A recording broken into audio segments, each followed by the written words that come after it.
I got up here another special guest. He's now a regular of the show. This guy is one of the best baseball players here at this school. My man, John Parke, all right? What's going on, y'all? So, I hope everything's been good. How's everything been? They been good? Yeah, everything's going great. Good fall so far. Good fall. Good. So we got to talk about some things, all right? So, but listen, this guy always does a great interview. You got probably give some of the best interviews I've had, man. Well, thank you. Let's get that one going. All right, so we're going to play some songs, all right?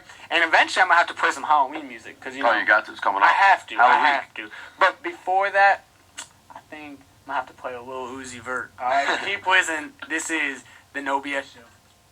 All right, welcome back. This is DJ No BS, and I'm up here with my man, John Parke. Thanks for coming up here, man. Of course, man. It's always fun. Hey, you know that. John Parke's a legend on the show. No, I wouldn't call me a legend. Hey. Oh, God. Where's Rachel? She's here. She's still around, but she's not here, obviously. She's taking it easy today. A little bit of a rough night. Well, she's listening right now. I'm disappointed you didn't come up to the show. And I told her, I saw her a couple weeks ago. When I saw you too. I said to her, I'm like, next time you guys are on the show, you're talking. Right? Oh yeah, I mean, oh yeah, she did. I said to her, you're talking. She's stage fright, bro. She's stage fright. She don't like public stuff. We'll get her used. Well, yeah, we'll work it out. We got a public figure like you, and she's not okay with that. No, don't worry. Yeah, right. All right, so before we get into the baseball, because that's always a popular topic here at USC, I want to talk about first. When we were at the football game yesterday. Yeah. I want to know, what'd you feel about this victory against UMass? Well, we only got to watch the second half. We had a scrimmage at 11 in the morning, so we watched the second half, turned on the locker room, watched it with the boys. Bentley looked good. I was very impressed. Yeah. Very impressed. But we knew, he's the tight, pocket passer, very good, very nice dude. Met him once or twice, but he played well. The team looked good. Mm-hmm. Now, my thing is, I was surprised that they chose Bentley to start. Because you heard a little rumors and that it might happen, and then he came out on the field. Yeah, and they burned that red shirt. That's the thing. Yeah, halfway through the year. Yeah. Yeah. Thing is, well, that's what I was thinking. They had to redshirted somebody because Perry Orth is either going to be your starter or your backup on this roster. Yeah, and Perry's a team guy, and he'll do exactly. He's just a great dude all the way around. We've seen that he can come in at any time and perform. He gives some life or something. That's what I'm saying. I'm not saying he's the best quarterback in the SEC, but we know he could. He can play or start. He's he's a fighter for sure. That's what I'm saying. So you have one quarterback, and you got to choose between Bentley and McElwain. The other one, I felt like they should have redshirted. Yeah, and it's tough because I think McElwain obviously got the hand up at the start, and he again he's a teammate of mine as well. So great dude again, but he was put into a tough spot too though. Yeah. On the road, where is he? On the road, started that first game of his. I mean, did well. He's done well. He's done very well for a freshman, and then And actually, I thought it was interesting about Brandon McElwain. His mother, a couple days ago on Facebook, put up a status saying that it's ridiculous that they set him up to fail because they make him they really put him in more designed running plays. Yeah. And he's never been just a runner. He's always been able to perform throwing and running, and he's never been on the field with all of our wide receivers healthy, which it's tough. Yeah, for sure. Yesterday was the first game that he would have had that starting, and they said that they're just waiting for him to slip up just so they can put the coach's son in, meaning Jake Bentley. Mm-hmm. We heard about the comments. I didn't go read them. Mm-hmm. I didn't really want to read them, but And you know what? I'm not saying that's what happened. But you know what? She does have a point. The fact that he never had a full, healthy wide receiver core. He was thrown into the mix like that. Exactly. On the road. Who did he start against? On the road at... he came in against Mississippi State. That's he what it didn't was. start. Perry Worth started. And to be honest, Perry Worth actually didn't play that poorly. Mm-hmm. That first half, he just couldn't get any blocks. He got sacked like 4 times in the first quarter. I mean, no one's really played bad. No, that's what I'm saying. Yeah, exactly. Like, immediately get them out. It's been a rough... And a lot of the stuff with Brandon McElwain, a lot of those plays, wideouts were not open. And when you don't have a wideout, what are you supposed to do as a quarterback? That's all you can do, And he's a very good runner. But I mean, that's what I'm saying. That's what I've been saying on every show. I've been saying, listen, he's a true freshman. He hasn't been making mistakes. Oh yeah, no, not at all. Like not your typical freshman mistakes, like rookie mistakes. And you saw Bentley was getting more passing plays. Oh yeah, he looked like he gained confidence as he went too. Like he got hype. He was getting hype running down the field. I love seeing stuff like that. That's cool to me when he does stuff like that. Yeah. He's bringing energy. You know who he reminded me of? Just the throwing was who's the guy after Connor? I'm blanking. Guy after Connor Shaw. Dylan Thompson. Dylan Thompson. Dylan Thompson. I thought he looked like the freshman at Georgia, Jacob Eason. I thought they were similar, and he won that. He won that Elite 11 coming out of high school, and they looked similar to me. But he has the ability to run. He's Oh, yeah. I mean, he's not a runner, but he's not a McElwain runner. No, but he's not Connor Shaw running. No, but he's athletic and he can run. Oh yeah, and sure. he runs at the right time. Big boy. Yeah, that's what I'm saying. So I think I was impressed. I think I only saw maybe 3 bad thrown. Like I said, I only watched the second half barely. There's like 3 throws where he had the guy pretty open, not wide open, but pretty open on like a slant. He just threw it away. But well, you do that 3 times and it doesn't get picked off. It's no big deal. I agree, especially his freshman first game. Exactly. He threw for 17 of 26, 201 yards, and 2 touchdowns. No interceptions. That was key. No interceptions. That's what I'm saying. No mistakes. Mm-hmm. And I understand what Bryan McElwain's mom is saying. He doesn't have the same, people on the field. He doesn't get the same plays. But now on the flip side, we could talk about the same thing with Perry Orth. Perry Orth, you could say, I think, has a much shorter leash than either one of these 2 guys because he's a senior now. Mm-hmm. He wasn't a big name recruit. Mm-hmm. So when you have these 2 guys sitting on the bench, they were big name recruits. Exactly. He messed up a little bit. Put the big recruits in. Why are we playing this guy who's a former walk-on? Even though he could play just as well. Everyone loves Perry too. I mean, the team loves. Great. He's one of my. I've known him for 3 years now. Great dude. Everyone loves him. Leader on the field. Leader off the field. Good character. Great character. Great dude. Just a great dude. And so that's what I'm saying. So it's like he has a shorter leash just because of his former status. And that's not really fair. Well, he came into a tough situation too last year. Being thrown into that mix, and that's never easy. But he's handled it very well. Yeah, and I still don't understand the whole thing with Lorenzo Nunez. How they just move to wide receiver, even though he's a 4-star recruit as a quarterback. I thought he didn't play too poorly last year. No, I didn't either. He did have some injuries too. Yeah. I think it's just they should have redshirted him last year. I think so. They either should have redshirted him last year, or they should have just let him play out the season to develop. Just completely give it to him. Give him the reins and say run with it. Something. That's what I don't really understand. Anyway, we're gonna move on from that. But we played a really good first half. Right. Mm-hmm. A really, really good first half. We had scored 14 in the first, 14 and 13 in the second. And at the end of the second quarter, we gave up 2 touchdowns. Correct. Yes. So that made it a little close. What was fun? 34-28? Was it 27? 34-28. So the first half was good. The touchdowns I wasn't too happy about. Now my big thing was all the fumbles. How many did we lose? We fumbled 3, but only lost 1. We fumbled 3, lost 2. Lost 2. Okay, that's what it was. We lose 1 in the first half. Probably didn't see it. Maybe I don't know. No, I'm sorry. We fumbled 3. You're right. Yeah. We fumbled 3, lost 2. Yeah, got it. Okay. Yeah. Debo Samuel lost 1. Chris Lamons lost 1, and then AJ Turner also lost 1. I remember seeing that one. Yeah. I mean that's never a good thing, but UMass did have a chance to come back in that game. At the very end. That's what I'm saying. Oh yeah. Right. If it wasn't for a good first half, right? So if we let's see, let's look at the numbers. So the rushing, first of all, the minimum. Let's look at it. I'm sorry. I'm trying to bring up these numbers. Total yards. Let's look at the total yards. It was even, right? The yards are even. 395 for South Carolina, 389. When you're UMass and you're playing a non-SEC team, you're letting up 389 yards. That's a lot. That is a lot for UMass. Yeah. UMass had 23 first downs compared to our 21. 23 to our 21, so they outdid us on first downs. Yeah, but yet we had the larger time of possession. Now that's inflated because the last 2 minutes we milked the clock. That's true. So if you really look at it, we did fumble, like you said, 3 times and lost 2 of them. So I mean that doesn't help. Yeah, and what saved us is the 4 UMass turnovers. Was it 2 picks? Yeah, I think it was 2 and picks 2 and 2 fumbles. Yeah. And those I think 3 of those came in the first half. Yeah, probably. I didn't see it. Yeah. And so that's what I'm saying. Now they threw very well.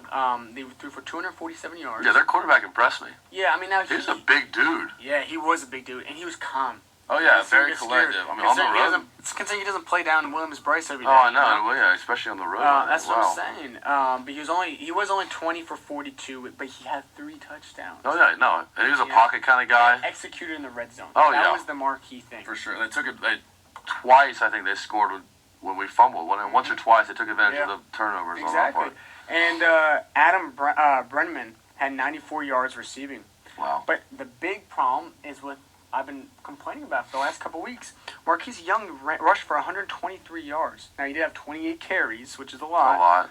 But still, he got 123 yards. Now, in the last couple weeks, when we played Georgia, when we played Texas A&M, Mississippi State, and those guys, and Kentucky, we're giving up at least. Someone always had 100 yards at least. At least every time. And there's always, for those games, there's a second guy who had at least 50 yards. This game we didn't have that, but that's the problem. We haven't had our secondary and our defensive line matchup.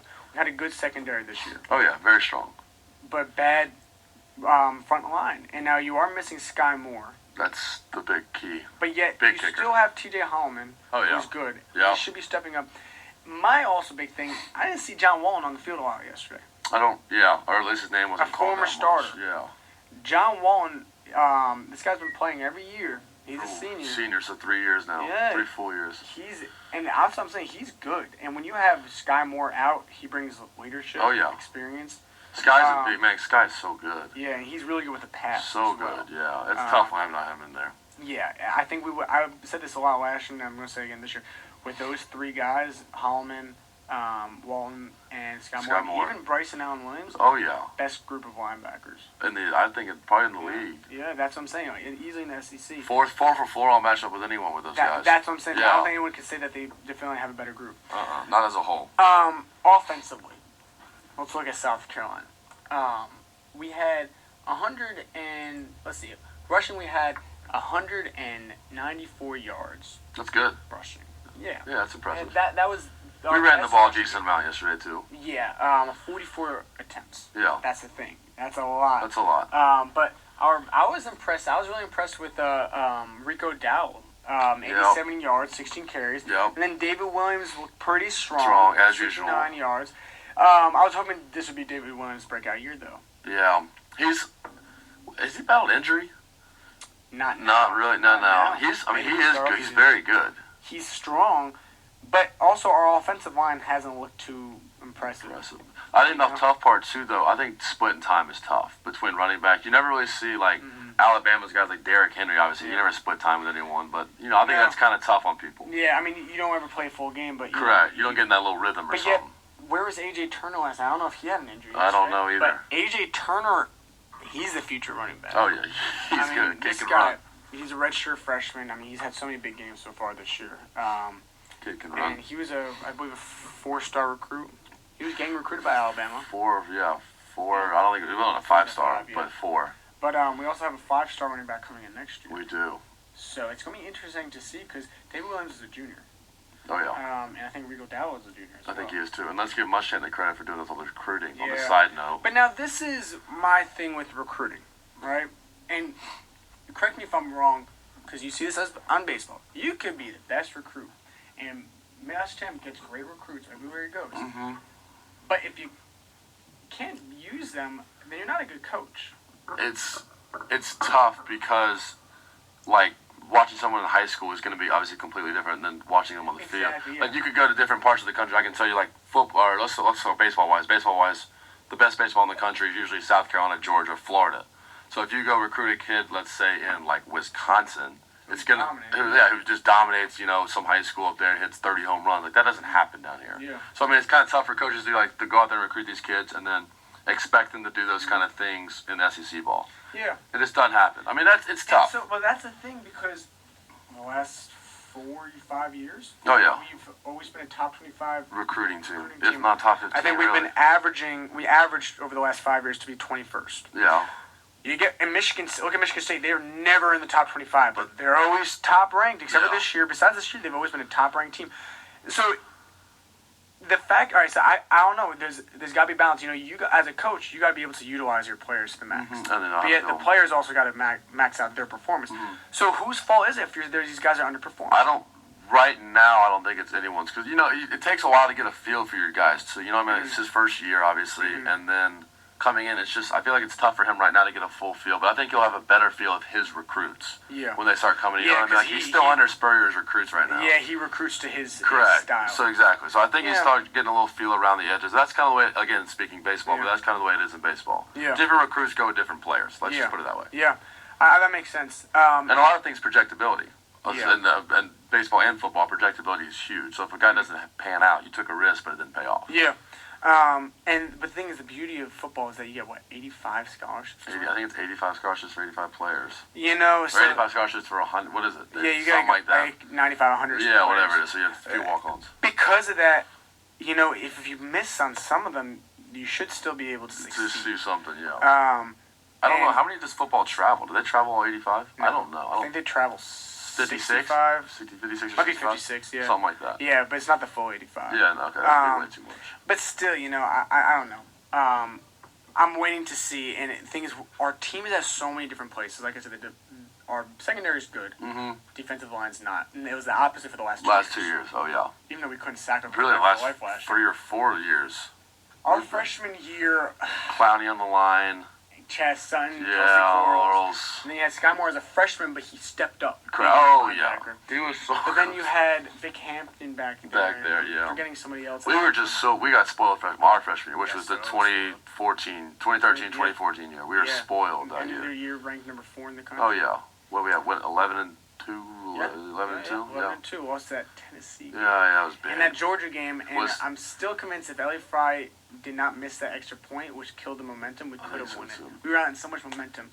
But, as a kicker, they have the most pressure, I think. Yeah. Elliott's, what is he? He's almost scored the most points in our history. He's one of our best. Yeah, he's got it now. So he's obviously one of the best kickers ever come through here. He's preseason All-American. Oh, yeah. Good dude. Yeah.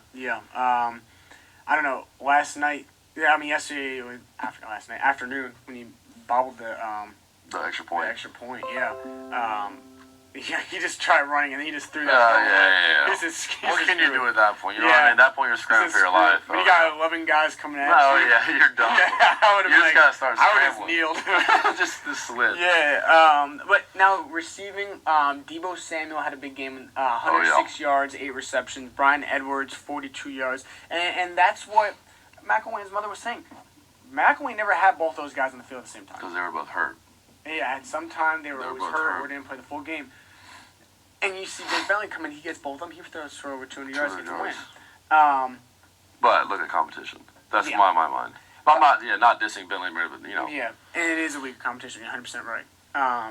But that's what I'm saying. But now, I was kind of disappointed. Hayden Hurst only had 1 reception. Yeah, he's usually been he's been a huge factor. I think he's the best receiver on the team. I think so too. He's a tight end, but he's definitely the best hands. One of the best hands. Yeah, he's 6'5". 6'5", 6'6". Yeah, really, if I'm 6'4", he's probably 6'5". And they've used him at punt return. Oh yeah, they use him everywhere. Utility guy, anywhere. Exactly. Oh yeah, he's just a player. He's a player. So that's why I'm disappointed. Only 1 reception. Yeah. They might. Obviously, I don't know really that well, but they might have doubled down on 1D or something like that. Maybe. Locked in. I didn't see it, but maybe. I don't either. Overall, the first half was a very good first. Oh yeah, we looked good. Even though we had 14 points, fumbles. You can't say someone performed badly with a fumble because you can't 100% protect all the time. Not at all. Now one of them was off of a punt. The guy, I don't know who was. I think it was AJ Turner might be returning it. And we just botched it. Yeah, that's what I'm saying. And that's not the first time I think it was AJ Turner. He did that. Well, we've been switching around returns. Did you see Muschamp's interview before the game? It was kind of funny. They were talking about the weather, and then the guy was like, "Yeah, it's a perfect day to play football." And he was like, "Yeah, the wind needs to calm down because we can't catch a punt." For real? Yeah, he said that. He was joking around, obviously, but it was 100% true. Yeah, that's right when we turned it on. He was talking about in that interview. And that's been the biggest. That's been an issue, and that's what happened yesterday. So I don't know. I would like to see Hayden Hurst do that because he has good footwork. Oh yeah. Big dude with great footwork, and he's quick. But that and the fact that we did not score in the fourth quarter. When the game gets tough, why can't we score? I don't know. It's when there's no pressure, these guys feel like they can score. But when the pressure comes down, they can't do anything. It was tough. And also, is that play call? Is that some of the responsibility on the offensive coordinators? I couldn't tell you. Maybe. Yeah, I've never played football. So. I'm just saying. Is it? But all right, let's take a break. All right, we're back on the No BS show with the John Parke. No, I wouldn't go that far. I'm going that far. So, John Parke is on the baseball team. He's a pitcher. Now, I want to talk about baseball because you guys always win the best teams in the country. Oh, yeah. 2-time national champs, you know. But you guys are already in almost full swing. No, we are. Yeah, I'd say full swing. This is our 5th week. We just wrapped up our 5th weekend of scrimmaging. Mm-hmm. Start the Garnet and Black World Series next weekend. Friday, Saturday, Sunday. We're going 3 out of 5. Friday, Saturday, Sunday. Wednesday, Thursday. So that's always fun. Like last year on game 3, we went to Lexington, the Blowfish Stadium. Got a good crowd out there, 2,000 or 3,000. Huh. And then we get, see from our perspective, like scrimmages are like, you know, kind of long and boring right now if you're not pitching or doing anything. Like pitchers don't. But like when the Garnet and Black rolls around, like we have a draft. Like we got a draft tomorrow. We get into it. Like that's when we run our mouths to each other. It's fun. I mean, I think it's safe to say I know a good amount of athletes. And out of all the teams that I know, I think you guys have to have the most fun. Oh, we do. No, you guys always like joking around and always playing around. So much. Well, it's because like we're just such like close knit guys. Like, all of us are the exact same type of guys. We just like to have fun, like work hard, but like at the same time like joke around with it. Mm-hmm. That's what, so close. Oh yeah, it's so close. Like all my best friends for life are on that team. Definitely. I can see that, man. And but I think that's what shows on the field. Oh yeah, it does. And the teams have told us, you know, guys have told us like, how do y'all have so much fun? Like we'll be at Vanderbilt in a 1-1 series going into Sunday, and like we're joking around at BP having fun, and they're like, how are y'all like doing this and y'all are this good? Like how are y'all having so much fun? And like, you know, we're just like, you guys trust each other. Yeah, exactly. And I think that helps. And it's never like I mean, obviously it's a competition between us, but it's more like it's a fun competition. Like even if you beat me out, like we're still boys. Yeah. Because the truth is, you'll probably get him in the next one. Correct, exactly. You know? And then I mean, you're happy for each other, but it pushes you harder too. Because you do want to win. We always want to. I mean, you know, we're competitive. So tell me what you've been seeing from these scrimmages, because this is really the best time to show out before the season starts. Oh yeah. So this is going to be. We've been playing well. Good series. Today we hit the ball really well. Yesterday we pitched the ball. I mean, we've been balanced very, very well, which is like what you want to see in the fall. You don't want to see every scrimmage you're putting up 12 runs. That means you're not pitching. But you don't want to go and, you know, have 2-run ball games every time because then you're not hitting. Yeah. But we've had a good balance. A lot of good young guys. A lot of good returners. Crow's coming back from Tommy John, obviously. You are too. I am too, coming back from Tommy John. Cody Morris, freshman, coming back from Tommy John. He was redshirted last year along with myself. A lot of good guys, though. Yeah. Guys can swing it. So you said something to me very, very interesting. You said we have too much talent. We do. We got a lot of talent. Tell me about that. It's just raw. It's raw talent. Like we had, for example, we have like Jacob Olson. He's come in. He's a freshman, or he's a JUCO transfer, but he's so good. But we have LT Tolbert at short, Madison Stokes at short. Yeah. You got Chase DeMars, Carlos Ortez at second. You got Jonah Bryan, Matt Williams at third. You got 5 different first basemen that can play. So it's like, where's he going to play? Or like, could he play short and then put LT here? And it's just, it's a good problem to have. Yeah, that's what I'm getting at. Embarrassment of riches. Correct. That's what it is. Whoever has the hot hand at the time is going to play, which is a good thing. Yeah. You know, not realistically, but you should not have a cold spell. Yeah. Because you could always have so much talent. So much talent. And we all know, and you know, unfortunately, because we've seen this with you and Will Crow last year, someone goes down with injury. Someone goes down with injury every God year. God forbid that's not a problem you have, you know? But we see that that's a. It happens. It happens in any sport. You don't want to say you plan for it, but it is in the back of your head that someone's going to go down or something. Something's going to happen. You never have a completely full roster. Correct. Exactly. And that's the way it is. Like in the fall last year, I threw really well, and I thought it was going to be good for the season, and then it went pop and right before the season, 2 weeks before the season. And you guys play how many games? 56. 56. I mean, and you're going to need some time off, you know? Oh, yeah. Have a guy start a midweek game. to give some guys some break or leave someone out of the pen. Yeah. Exactly. So tell me some of besides you, we know you're going to be one of the top guys. Once you're full, now we know you're recovering from Tommy John. Which, if you know Tommy John surgery, that's a long, long recovery. At least 12 months. It's crazy. Correct. But the thing is, 10 years ago, you wouldn't even be playing baseball. Correct. But a lot of times they say, 85% of people come back from it just as good. But like 67 to 80%, they say, 70 to 80% come back better from it. Wow. So Crow thought he came back better from it. He's already 2 or 3 miles an hour harder. Wow. His stuff sharper. It's because like I always had a little pain in my elbow. Now it's nothing. Now I can really start whipping some stuff off. Really? Yeah, it's cool. That's interesting. It's a cool surgery, man. I remember the first guy I really remember that came back from it was Billy Wagner. Billy Wagner. And that comes to my mind. And he was already at the tail end of his career, so he Correct. had a couple more years. But so once you get 100% healthy, we know you're gonna be in the mix. Other than yourself, though, tell us some of the big name players this year. On the bunt, let's talk about Mound. You definitely got Clark Schmidt in there, Friday night guy last year. Obviously, Will Crow's coming back. He was the Saturday, Sunday guy his freshman, sophomore year, bouncing around on Friday night for a little while until he tore it. Reed Scott, Josh Reagan, two of the best guys out of the pen.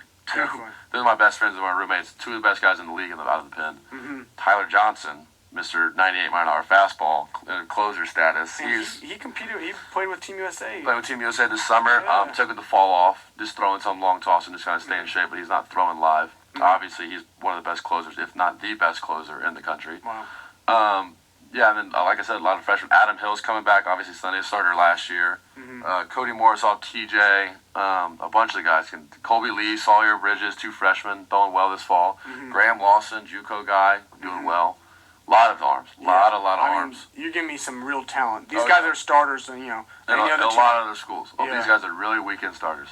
And so, hitting wise, who do you think is going to be your main hitters? Your 3-4. 3-4 will be Destino's going to be in there. Obviously, he's one of the best hitters in the country. Got a great draft outlook this year. A freshman who just absolutely rakes the ball is Carlos Cortez. Freshman. I mean, going to be a very, very good player. Yeah. Those guys are going to hold up there. John Jones, obviously. Chris Cullen there. I mean, TJ leading off, obviously, and playing center. Danny. It's going to be unreal. As a pitcher, in these scrimmages, who's the one guy that you don't want to go up against? Well, thankfully, I'm not throwing this fall, so I don't have to face any of these guys. So which one would you not want to see? Talking to Reed and Josh and all them. Josh is a lefty. Let's use these guys. Josh is a lefty. Reed's a righty. Josh doesn't like facing Alex Destino and Carlos, which is kind of weird because they're both left-handed. Yeah, that's what I was going to say. So he does. For some reason, not like face those, but Reed likes facing those because he just goes change-ups away and it works. Yeah. It works pretty well for him. Reed doesn't like facing like LT and Madison Stokes. Madison Stokes has been tearing the cover off the ball. It's unreal. Now, he was drafted by the Yankees out of high school. Someone like that, yeah. But he was offered early, but then he got drafted late. No. So he had the first 3 scrimmages, he had 3 home runs. It's unbelievable. And then, it was unreal. So, you have so much talent. But you're in the SEC. Tough league. Which is the toughest league by in far. the country. How does that measure up to the other teams? Because I'm sure Vanderbilt's probably saying the same. Obviously, they're probably saying the same. But realistically, how do you guys see yourself compared to them? It's funny. How do I say this? Everyone in the league is good. Everyone has talent everywhere. Everyone has people that can play everywhere else in the country, but doesn't start in the SEC. So it's a kind of question of talent-wise. I think we line up better with everyone, if not better, by far, with everyone in the league. It's just a question of can we put it together at the right time. It's people in baseball will tell you that the regular season is the regular season. It's how you define your season is can you get hot at the end of the season? Can you find the right guys in the mix and get hot for the regional and for the super to get to Omaha? That's who wins. Like Coastal Carolina. Yeah, that's true. Decent regular season, turned it on when they had to. You guys are much better than that. That's what I mean, yeah. Well, not last year, but yeah. I mean, you guys definitely have more talent. Oh, that's what I'm saying. And that's no disrespect to Coastal. Correct. I'm not trying to be disrespectful because they did deserve it. They played well. They did 100% deserve it. But that's the thing. The regular season is so long. It's so long. Yeah, you got to have. You're 100% right. You have to have that back end. And you just got to get hot at the right time. No, but that's what the good thing about us though is the talent we have. We can stack up and find that somebody. So the season doesn't start until February. Correct. So what are you guys working on right now? So now, it's early. Yeah, it's so early. We practice Monday through Thursdays, and then Friday, Saturday, Sunday we scrimmage. But we just during practice we work on defensive drills and cuts and relays and stuff like that. Basically, like your basic stuff. And then we work out some, but not as hard as we did before this. Like I said, next Thursday will be the last scrimmage, and then we turn it on. From here until exam, we turn it on. 6 a.m. workouts, running. I mean, we're in the bubble all the time, running, and that's when it gets hard. Getting into shape. Getting in the best shape of your life, correct. I've always said that the time between the last scrimmage and, Christmas is the best shape I'll be in the whole year. Really? Because that's when you work the hardest. And you have to be here during Christmas vacation? No, we luckily get it off. But you got to get the hard part is you got to go home and you got to, stay on your own routine. Because the day we get back, you're full force. We start scrimmaging, and then we go right into the season. It's unbelievable, man. I know. It's almost here. That's a crazy thing, dude. Yeah, it's right around the corner. Now, you're a senior. But because the whole Tom John thing last year, redshirt junior. How are you approaching this year? Open mind right now. The elbow, I am 10 months and 2 weeks out. My release date's December 7th for like officially releasing. Yeah. But you never know coming back off the surgery. It's never felt this good ever. And I'm throwing well. My bullpens have been great, but I'm keeping an open mind just simply because you never know. You're always throwing a curveball at some point during the surgeries, as I always say. Crow was throwing one, Cody Morris was throwing one, where it's just you're feeling great, and then something happens. Yeah. So you go into it with an open mind, and you just trust the process. Yeah. And you just go from there. It's tough. It's very tough. No, it's mentally tough. Yeah. Very mentally tough. Especially this was your first big injury. First injury. Yeah. Really ever. No surgeries before this, and so yeah. I mean, by February it'll be 12 months out for me. So by then, I'll know what I have. I'll know my stuff. The coaches will too, and hopefully they'll still some confidence in me, and we're ready to go. Yeah. And my favorite thing is always that you are a Greenville kid. I am. South Carolina. Oh yeah. Born and raised. Absolutely. And you chose South Carolina over Clemson. I did. Actually, I flipped. I love that. You want to say that? What I did. I flipped from Clemson to here. Oof, I love that. That's probably the best. That's probably my best nugget of information about you, bro. You flipped from those boys up there. I did. They're not that good. They're not good. They are good. I don't want to go. You don't have to. But correct. Yeah. I'm saying they're not good. But I just love that because you flipped on them, man. Yeah, it was a obviously unique process, but it was and no disrespect for them. I'm absolutely sure they're fine or whatever. Yeah, but how can you say no to? That's the thing. I came down here for a game with my mom. Mm-hmm. It was unreal. Yeah, it was unreal. And we were talking about this before earlier. The stadium. Unreal. Is your stadium is probably the best in the country. Yeah, definitely. It's beautiful. Now, if you don't want to answer this, it's fine. But I feel like you guys are more popular than the Blowfish. I said Bluefish. Blowfish. The Lexington summer team? Not the Blowfish. The minor league team. Dragonflies? No, Fireflies. Fireflies. In fact, I can't even remember their name. I think you guys are more popular than them. Yeah, I would think we're more. I don't want to say like more popular, but I think we're talked about a little more because we've been here, and this is the state school. This is everyone roots for the Gamecocks. And you've been here for a while, didn't you? Correct, and this is such a good program. Yeah. Coach Holbrook does such a good job with us, and the fans interaction, and Coach Tanner obviously putting all the money into us. It's unreal. Now, the fact that you have a minor league team in town, though, how does that? Does that do anything to you guys? Does that inspire you guys? Nothing? Kind of. Is it cool to see them over there? Yeah, like every once in a while. Honestly, if we get like a night off, which obviously rarely happens, sometimes I know me and Reed have gone out and watched the game, just sat there and chilled and relax, and it is nice to have that. But we know 2 or 3 guys who play for them now. That's cool. We talk to them, we hang out with them. It's a unique. They like us, we like them. It's one of those things. It's a mutual respect. Correct. It's never. It's not a competition. And a lot of those guys were in your shoes, I bet. Correct. Yeah. College guys, absolutely. That's what I'm saying. Gene Cohn will be there. Really? Yeah. Oh yeah. He's gonna be there. It's gonna be a lot of us. Oh yeah. That's cool. I think it's nice, and they have a very nice stadium as well. Very nice stadium. Yeah. Very nice stadium. And what's cool about their stadium is that it's open as a park. Correct. When it's not being used, which is good. Yeah. Why waste it? Yeah, exactly. I feel like that park, if you're driving from the campus to the football stadium, there's that one that says the fire whatever it is. Yeah. I've never seen anyone in there. No, I know. And this is cool they have that because every kid wants to go to the baseball field. Exactly. No matter what. And plus, when you guys end in, was it June? Yeah, it depends. Yeah, June, early June. If you go deep, it's June. Yeah. You got them for the rest of the season. And they're cranking up. Correct. So it worked out well because they go to spring training late February, early March for a month, and then by then it's not even a competition for us and them because we don't play on Thursdays.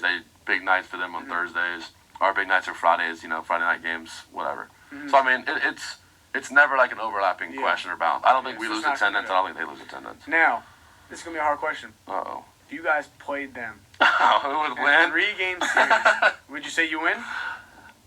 No.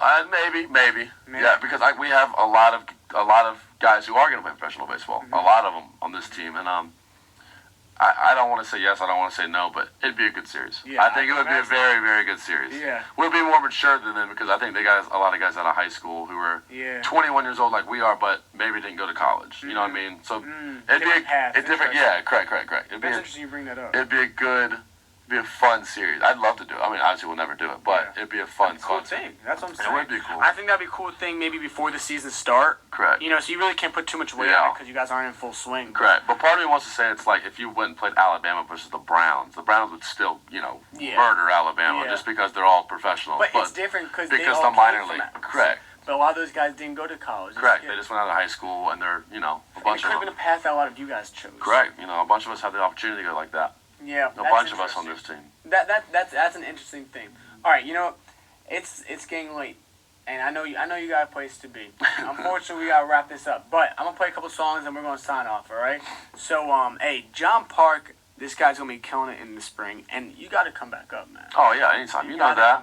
I like doing the stuff in season too. Have a little week. Yeah, if I can. Hey, when you guys are off, I know Sundays are so crazy. Sundays are crazy, man. Yeah, but 1:30 games. We should do live call-ins from the game. From the bullpen, you see me on TV. I'm like doing a radio show. That's exactly. From the bullpen or something out there chilling.